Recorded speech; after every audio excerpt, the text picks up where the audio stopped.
ভূতি রহস্য আসুন গল্প বলি রহস্য খনি।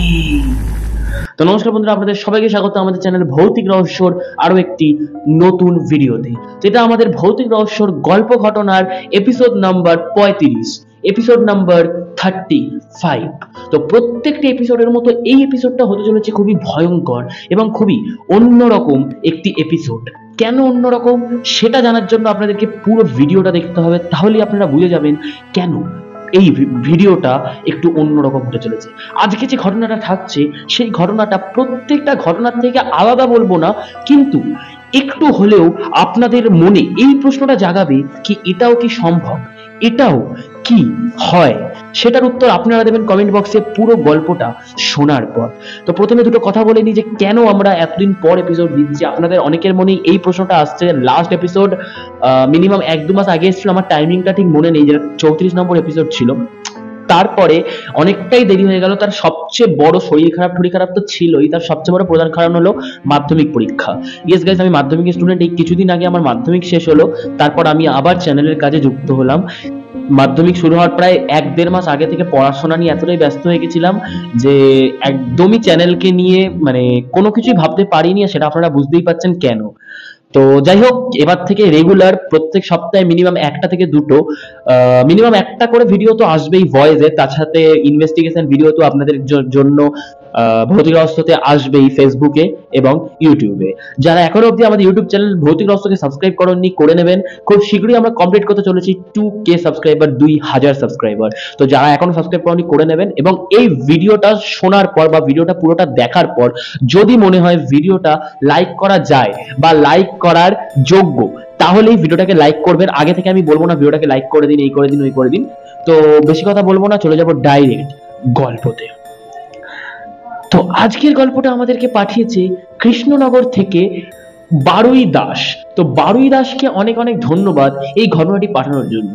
এই ঘটনাটা কিন্তু আজকে নাই, ঘটনাটা আমাদের কাছে এসেছিল প্রায় 1 মাস আগে, কিন্তু আমি যেটা বললাম যে 1 মাস ধরে চ্যানেলের সাথে একদমই যুক্ত হতে পারিনি, তার জন্য ঘটনাটাও বলা হয়নি। তারপরে বারুই দাসের থেকে আমাদের কাছে অনেকগুলো SMS বা অনেকগুলো মেসেজ এসেছিল যে আমার ঘটনাটা কি শোনানো হবে।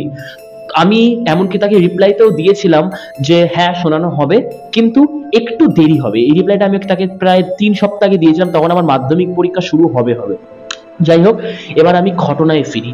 তো বারুই দাস, যদি ঘটনাটা শুনছো বা ভিডিওটা দেখছো তাহলে অবশ্যই কমেন্ট বক্সে একটা কমেন্ট করে দিও, যাতে আমি বুঝতে পারি তোমার কাছে ঘটনাটা পৌঁছেছে নাকি।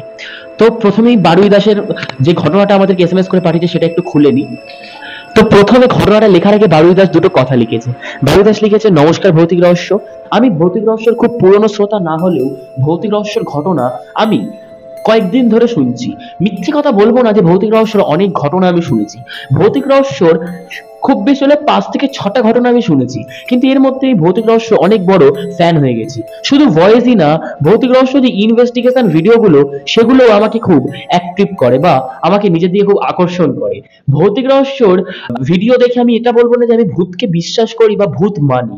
সত্যি কথা বলতে ভূতের প্রতি বিশ্বাসটা বাকি 10 জনের মতো আমারও নেই, কিন্তু খুব ইন্টারেস্টিং ভিডিওগুলো আমার লাগে, আর আমি মনে প্রাণে বিশ্বাস করি ভৌতিক রহস্য যে ঘটনাগুলো দেখায় বা যে ঘটনাগুলো বলে তার মধ্যে প্রায় 99% বা পুরোটাই সত্যি। তার সাথে ভৌতিক রহস্য মেম্বারদের এত পরিশ্রম আমার খুবই ভালো লাগে। আমার অভিনন্দন রইল, তোমরা এইভাবেই এগিয়ে যাও। আমি এবং আমার পুরো পরিবার তোমার সাথে রয়েছে। খুব বড় হোক তোমাদের ভৌতিক রহস্য চ্যানেল, এই কামনাই করি। নিচে আমি আমার গল্পটা লিখলাম এবং গল্পটা খুব শীঘ্রই শোনার অপেক্ষায় রইলাম। ইতি বারুই দাস। এটা বারুই দাস লিখেছে, তারপর বারুই দাস নিজের গল্পটা লিখেছে। তো চলে যাব ডাইরেক্ট বারুই দাসের গল্প। বারুই দাস লিখছে, দিনটা ছিল বুধবার, সাল 2014। তারিখটা আমার ঠিক মতো মনে পড়ছে না, কিন্তু ঘটনাটা ঘটেছিল সেদিন বিকেল বেলা। অবাকজনক ভাবে আমি যেটা বললাম যে দিনটা বুধবার আমার মনে থাকলেও তারিখটা আমার ঠিক মনে নেই, কিন্তু আমার এইটা মনে আছে আমি তখন ক্লাস 11 স্টুডেন্ট। 11 পরীক্ষা খুব সামনেই, তার জন্য পড়াশোনা নিয়ে একটু ব্যস্ত হয়ে পড়েছিলাম। সারাদিন প্রায় টিউশন আর পড়াশোনা নিয়েই কেটে যাচ্ছিল। আমি যেহেতু সায়েন্সের স্টুডেন্ট, তার জন্য পড়াশোনা নিয়ে চাপটা একটু বেশি। মিথ্যে বলবো না, আমি পড়াশোনায় খুব একটা ভালোও ছিলাম না। তাও পরিবারের চাপে পড়ে আমাকে সায়েন্স নিতে হয়। নাম্বারও আমার খুব একটা খারাপ মাধ্যমিকে হয়নি। সায়েন্স নিয়ে আমি বেশ মুশকিলেই পড়েছিলাম। যাই হোক, ঘটনায় ফিরি। দিনটা ছিল বুধবার। বিকেলবেলা জঙ্গল পার করে একটা জায়গায় আমি টিউশন পড়তে যেতাম। সেখানে আমি মূলত অঙ্ক পড়তে বা করতে যেতাম। সেখানে আমি একটা স্যারের কাছে পড়তাম। স্যারটা নিঃসন্দেহে খুব ভালো পড়াতো। স্যারটার কাছে 11 না, স্যারটার কাছে আমি ক্লাস 9 থেকে পড়ি। এবং স্যারটা এতই ভালো পড়ায়, মাধ্যমিকের পর তাকে ছাড়ার প্রশ্নই ওঠেনি। আমার পাড়া থেকে আমরা মোট 9 জন বন্ধু সাইকেল চালিয়ে ওই স্যারের কাছে যেতাম। কিন্তু ক্লাস 10 পাস করার পর কেউ আর্টস, কেউ কমার্স নিয়েছে, আবার অনেকে সায়েন্স নিয়ে অন্য স্যারের কাছে ভর্তি হয়েছে। তাই 9 জন সংখ্যাটা এখন কমে নেমেছে ঠিক 4 জন। আমরা 4 জন এখন ওই স্যারটার কাছে পড়তে যাই। ঠিক বিগত দিনগুলোর মতো সেদিনও সাইকেল নিয়ে আমি আর আমার বন্ধুরা বেরিয়ে পড়েছিলাম। আমাদের 4 বন্ধুর মধ্যে এক বন্ধুর সাইকেলের পাম্প সকালবেলা মানে ফেটে যাওয়ার কারণে, আসলে চাকাটা ফেটে যাওয়ার কারণে সে সাইকেল নিতে পারেনি। তাকে মূলত আমি সাইকেলে বসিয়েছিলাম, কারণ আমার বাকি যে 3টে বন্ধু তারা কেউই ডবল বাইক পারতো না। তাই আমি তাকে সাইকেলে বসিয়ে মূলত যাচ্ছিলাম ওই স্যারের বাড়ির উদ্দেশ্যে। পরীক্ষা ঠিক 1 সপ্তাহ বাকি। তাই স্যার সেদিন লাস্ট পড়াবে বলে আমাদের ডেকেছিল। স্যার বলেছিলেন যে সেদিন একটু দেরি করে পড়তে আসতে, কারণ আমাদের পড়ানোর আগেও স্যার অনেকগুলো ব্যাচ পড়ায়। স্যার বলেছিল রাত 9:30 নাগাদ পড়তে যেতে, স্যার 10টার মধ্যে ছেড়ে দেবে। আমাদের স্যারের কাছে যখন আমরা ঢুকলাম তখন বাজে 10:45। পড়াঠরা মিটে প্রায় 11টা। স্যার আমাদের প্রথম দিকে আটকালেও আমরা বললাম যে আমরা বাড়ি যাব। স্যার মনের দিক দিয়ে খুব ভালো ছিল। তাই স্যার আমাদেরকে না খাইয়ে ছাড়লেন না। স্যার নিজের বাড়ির কিছু খাবার আমাদেরকে খাইয়ে তারপর বাড়ির উদ্দেশ্যে আমাদেরকে রওনা দিতে বললেন। আমরা রীতিমতো খাবারটা খেয়ে সেখান থেকে বেরোলাম। ঘড়ির কাঁটায় প্রায় 12:15। আমরা সাইকেল নিয়ে জঙ্গলের ভেতরটা ঢুকছি। জঙ্গলের রাস্তাটা অনেকটাই বড়। ঠিক ওই সময় ঘটে গেল এক দুর্ঘটনা। জঙ্গলের মাঝখানে আসতেই আমাদের সেই 3 বন্ধুর মধ্যে এক বন্ধুর সাইকেলের পিছনের চাকাটাও বাস্ট করলো। আমরা নেমে দেখলাম সাইকেলের অবস্থাটা এতটাই খারাপ, ওই সাইকেলটা চালানোর মতো অবস্থায় নেই। এবার মুশকিল যে ওই বন্ধুরা যাবে কি করে। আমি যেটা বললাম যে একটি বন্ধু যার সাইকেল ছিল না সে আমার সাইকেলে ছিল, এবং অপর যে বন্ধু সে ডবল বাইক পারে না। এই ভেবে আমরা ঠিক করলাম হেঁটে হেঁটে রাস্তা পার হবো, কারণ তাছাড়া আর কোনো উপায় ছিল না। আমিও সাইকেল থেকে নামলাম। আমরা 4 বন্ধু ভাই রীতিমতো হাঁটতে শুরু করলাম। আমাদের 4 বন্ধুর মধ্যে ঠিক একটা বন্ধুর কাছে ফোন ছিল, আমাদের 3 জনের কাছে ফোন ছিল না। সেই বন্ধুটা ফোনে ফ্ল্যাশ জ্বালালো। আমরা হাঁটতে শুরু করলাম। হাঁটতে হাঁটতে হাঁটতে হাঁটতে আমরা বাড়ির দিকে এগোতে থাকলাম। কিন্তু অবাকজনকভাবে রাস্তা যেন শেষ হতেই চায় না।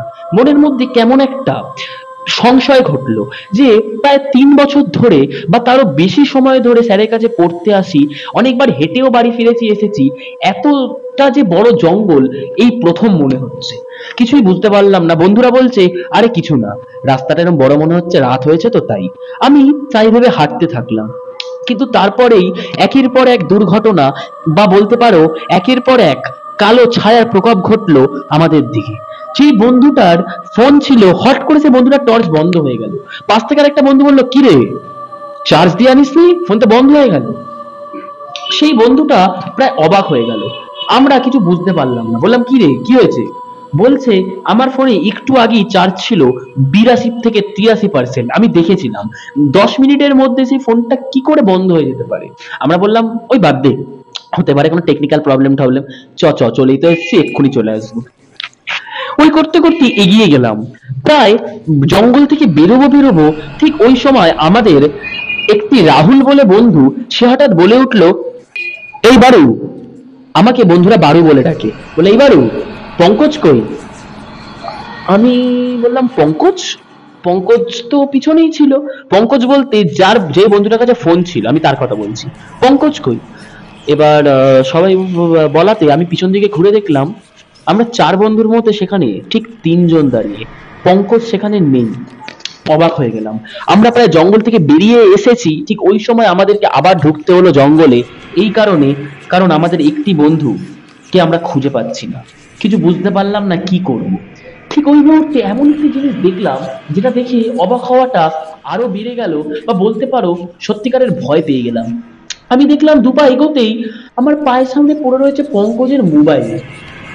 পঙ্কজের মোবাইলটা তুলে দেখলাম মোবাইলটা চালু হলো, মোবাইলটাতে 81% চার্জ। ঠিক এই মোবাইলটাই কিছুক্ষণ আগে বন্ধ হয়ে গেছিল। যাই হোক, সেসব কথা না ভেবে আমরা ওই মোবাইলটা টর্চ অন করে এগিয়ে গেলাম পঙ্কজকে খোঁজার উদ্দেশ্যে।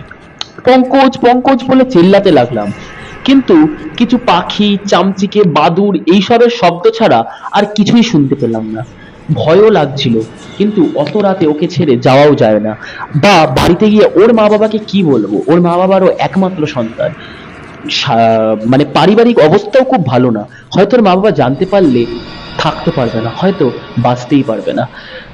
পঙ্কজ পঙ্কজ করে আমরা ডাকতে থাকলাম, কিন্তু পঙ্কজকে পেলাম না। ঠিক ওই মুহূর্তে একটি বন্ধু বলে উঠলো, এই বাড়ু, এই বাড়ু। আমি বললাম, কি রে, কি হলো, তুই শুনতে পেলি? আমি বললাম, কি শুনবো, তুই শুনতে পেলি? এই মাত্র আমার পিছন থেকে ওটা চলে গেল, পায়ে আওয়াজ পেলাম। আমি বললাম, দেখ, ভালো হচ্ছে না, এমনিতেই ভয়ের মধ্যে আছি, তুই এখানে ইয়ার্কি মারছিস। বন্ধুটা আমায় একটি গালাগাল দিয়ে বলল, আমি ইয়ার্কি মারছি না, তুই বিশ্বাস করছিস না আমার কথা, চ আমার সাথে। একটু ভয় আমিও পেয়ে গেলাম। আমি বললাম, ঠিক আছে চ। আমারও যে ভয়টা কম লাগছিল সেটা নয়, কিন্তু বন্ধুদের সামনে নিজের অধিকার বা নিজের সাহসটা একটু না ফলালেই নয়। বন্ধুটাকে নিয়ে পিছনের দিকে গেলাম, দেখতে যে কি কিছু সত্যি আছে। এবার শুধু বন্ধুটাই না, আমিও যেন অনুভব করলাম ঠিক পিছন থেকে কেউ একটা চলে গেল। ভয়ে ভয়ে বসে পড়লাম তিনজন, কি করব কিচ্ছু বুঝতে পারছি না। ঠিক ওই মুহূর্তে আমাদের যে আরেকটি বন্ধু রাহুল, তার জোরে চেল্লানোর আওয়াজ। পিছনে ঘুরে দেখি রাহুল পড়ে রয়েছে। আমরা গিয়ে রাহুলকে তুলতে গিয়ে যেটা দেখলাম সেটা আমি আজও ভুলতে পারিনি। দেখি রাহুলের দেহ, রাহুলের ঘাড় মুড়ে পড়ে রয়েছে। মানে আমি কি করে বলবো আমি বুঝতে পারছি না। কেউ যেন রাহুলের ঘাড়টা মুচকে দিয়েছে, অজস্র রক্ত বেরোচ্ছে, মুখে খ্যামচানোর দাগ। এই সেই রাহুল, যে রাহুল একটু আগেই আমাদের সাথে পঙ্কজকে খুঁজছিল। পঙ্কজকে তো পেলামই না, উল্টো এক বন্ধুকে আমরা হারালাম। ওইখানে আর থাকা তো দূরের কথা, আমরা দুজন মিলে দৌড়ে বেরিয়ে চলে গেলাম পুলিশ স্টেশন। পুলিশকে সব খুলে বললাম। পুলিশ জঙ্গলে এসে রাহুলের দেহ খুঁজতে জঙ্গলে এলো, কিন্তু আমাদেরকে নিয়ে এলো না। বললো, বাবা তোমরা বাড়ি চলে যাও, তোমাদের কারোর একটা ফোন নাম্বার দিয়ে যাও। আমি আমার মায়ের ফোন নাম্বার দিয়ে দিলাম। বললো, তোমরা বাড়ি চলে যাও, কিছু জানতে পারলে আমি তোমাদের জানিয়ে দেবো। কিন্তু সেদিন রাত 1টার সময় বাড়িতে এমন একটা খবর এলো, যেটা শোনার পর সত্যি আমি বুঝতে পারলাম না কি হলো, আর এখনো অবধি সেটা রহস্য ভেদ আমি করতে পারিনি। পুলিশ রাত 1টার সময় মাকে ফোন করে বলল, পুলিশ নাকি পঙ্কজের মৃতদেহ পেয়েছে। দেহটাকে কেউ উল্টোভাবে মেরে ঝুলিয়ে রেখেছে গাছে। সেটা অবাকজনক না, অবাকজনক হলো যে রাহুলের মৃতদেহ আমরা দেখলাম, সেই রাহুলের মৃতদেহ নাকি পুলিশ পায়নি। পুরো জঙ্গল খুঁজে পুলিশ রাহুলের মৃতদেহ পায়নি, উল্টে পুলিশ পঙ্কজের মৃতদেহ পেয়েছে। কেউ পঙ্কজকে যেভাবে রাহুলকে মেরেছিল ঠিক একই ভাবে পঙ্কজকে কেউ মেরে ঝুলিয়ে রেখেছে গাছের মধ্যে উল্টো করে দড়ি দিয়ে। পুলিশ এই খবরটা আমাকে দিচ্ছে। আমি তখন ফোনটা নিয়ে বললাম, পুলিশ কাকু তুমি রাহুলের দেহ পাওনি? পুলিশ কাকু বললো, আমরা পুরো জঙ্গল খুঁজেছি, এখনো সার্চিং চলছে, কাল ভোর অব্দি চলবে, কিন্তু এখনো আমরা রাহুলের দেহ পাইনি। মনে হয় না রাহুলের দেহ আছে, তুমি বোধহয় ভুল দেখেছো বাবা, ওটা পঙ্কজের দেহ। আমি বললাম, পুলিশ কাকু এটা সম্ভবই না, আমার রাহুলের দেহ দেখেছি পড়ে রয়েছে, তুমি বলছো পঙ্কজের দেহ ঝোলানো। এসব বলতে মা আমাকে ফোনটা নিয়ে একটু বকা দিল, বলছে তোকে অত মাথা ঘামাতে হবে না, সামনে পরীক্ষা, শুয়ে পড়। আমি তারপর ওইসব নিয়ে অত মাথা ঘামাইনি। পরের দিন আমি পঙ্কজের বাড়ি গেছিলাম ওর দেহটা দেখতে, ভীষণ কেঁদেছিলাম। যেমন দুঃখের মধ্যে ছিলাম, তেমন রহস্যজনক ব্যাপারটা এটাও, আজ 4 বছর কেটে গেল। 4 বছর বলাটা ভুল হবে, 2014 থেকে আজ 2024, প্রায় 10 বছর, ক্ষমা করবেন, প্রায় 10 বছর কেটে গেল। এখনো পর্যন্ত আমরা রাহুলের দেহ পাইনি। সেই রাহুলের দেহ, যে রাহুলের দেহ দেখেই মাত্রই আমরা পুলিশের কাছে যাই, সেই রাহুলের দেহ পাইনি। আমরা জানি না সেই দেহ আর পাবো নাকি, আর হয়তো পাওয়াটা অসম্ভব। তো এই ছিল আমার ঘটনা। ভৌতিক রহস্যের কাছে আমি অনুরোধ করব এই ঘটনাটি চ্যানেলে তুলে ধরার জন্য। তো এই ছিল বারুই দাসের ঘটনা। আমি জানি না, মানে ঘটনাটা সত্যি কথা আমি একটু অবাকজনক লাগলো। আমি ঘটনা শুরু হওয়ার আগে আপনাদেরকে বলেছিলাম যে আপনাদের মনে এই প্রশ্নটা জাগবে যে এটা কি সত্যি সম্ভব। আমারও একটু অসম্ভব ব্যাপার লাগছে যে যার দেহটা দেখে ওরা বেরোলো, তার দেহ তো পেলোই না, অপর একটি বন্ধু যাকে ওরা খুঁজে পাচ্ছিল না, তার দেহটা পুলিশ পেল গাছে উল্টোভাবে ঝোলানো, এবং যেই বন্ধুটার দেহ দেখে তারা পুলিশের কাছে গেল, সেই বন্ধুটার দেহ আজ 10-11 বছর নিরুদ্দেশ। এইটা আমার কাছেও খুবই অবাকজনক একটা ঘটনা।